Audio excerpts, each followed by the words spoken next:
Hey guys, welcome to the Neutral News. Thanks for being here. So we have a little follow-up video on a previous video, which is probably going to spawn other videos because, well, I think a kind of a storm is starting in Arizona.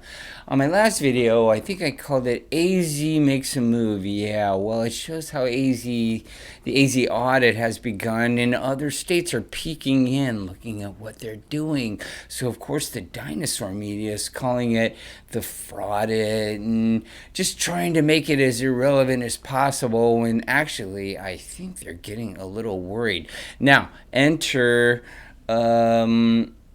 after Arizona, now Pennsylvania is making a move on their election with an audit. It's actually being called a forensic analysis. Yeah, I'm not going to speak for him. I would like you to see this gentleman, a Doug Mastriano. Yeah, he is the governor of Pennsylvania, and he seems pretty serious about getting on board with all of this. So you know what? This is probably popcorn worthy. I'm gonna get some popcorn. You should do the same. So pause here and go get some popcorn. I'll meet you back here. Okay, so here we're gonna check out Doug. Doug's good. I'm warning you, this is good stuff. Too many of our state voters believe that their vote did not count. And obviously, the disorderly election process for the 2020 general election was followed up by a messy 2021 primary election, which only increased our distrust. Given this, I have an obligation as a senator to do everything I can to ensure citizens have faith in our election process. The damage to confidence in our election process will not be undone with time. In fact, it's only making it worse, or the mocking by our opponents. I believe the only way to restore confidence in our election process is to undertake a forensic investigation of both the 2020 and 2021 results. By doing this, faith in our election system can and will be restored. I love how he's putting it. He's trying to be as nice as possible. He's not going to say cheat. He's not going to say anything like that. This guy's smart. This guy's ex-military. This guy holds like 4 degrees. He's got like 3 master's degrees and a PhD. He's a really, really smart guy.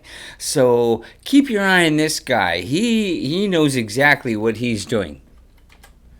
The case for a forensic investigation is pretty simple. In the days and weeks leading up to the election last year, think about this. We had COVID, we had changing election laws, and then we had the Pennsylvania Department of State repeatedly alter the manner in which elections were conducted.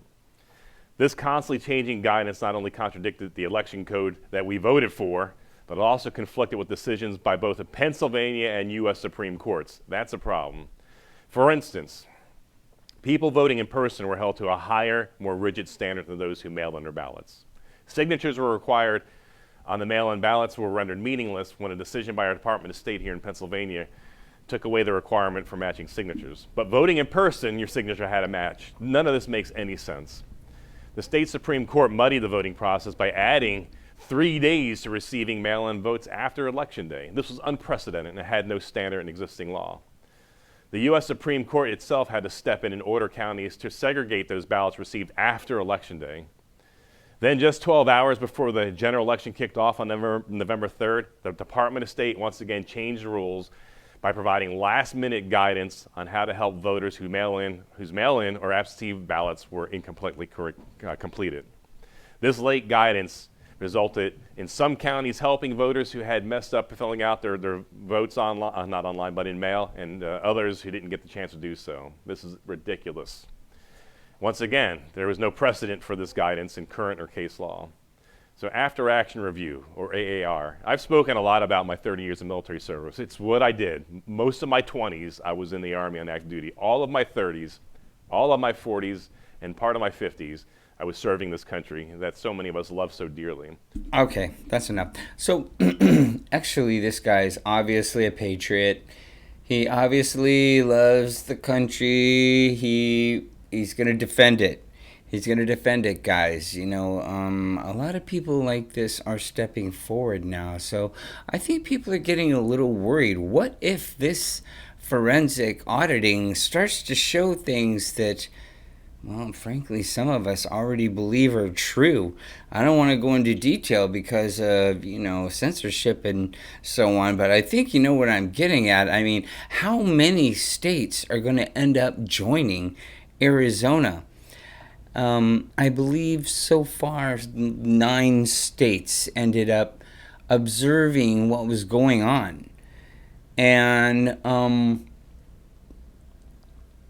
I think I heard already that Texas was going to go ahead and start auditing too. I don't even think they need to do it. But I think they're just doing it just to do it because they're Republicans and they don't believe in the numbers. A lot of people are just not confident in the numbers, and so this whole audit thing is just going to gain momentum. It's just going to gain momentum, guys. It's in. Oh, this nice lady. Well, we saw her in my last video, and she was on MSNBC, and they were calling it the fraudit. And here's the deal. Here's the deal, guys. This makes the mainstream media look like a bunch of liars. And I think they're legit starting to truly panic. And so already the polls are indicating that no one really has any faith in the old dinosaur media anyway. I mean, those bobbleheads, damn well, they're just getting paid to say what they say. They're not like real reporters anymore. They don't do that anymore. That was like the olden days, So, pretty much so far in Arizona, here's what's happening. They found 74,000 votes that were registered but didn't seem to be mailed out. They never were sent out.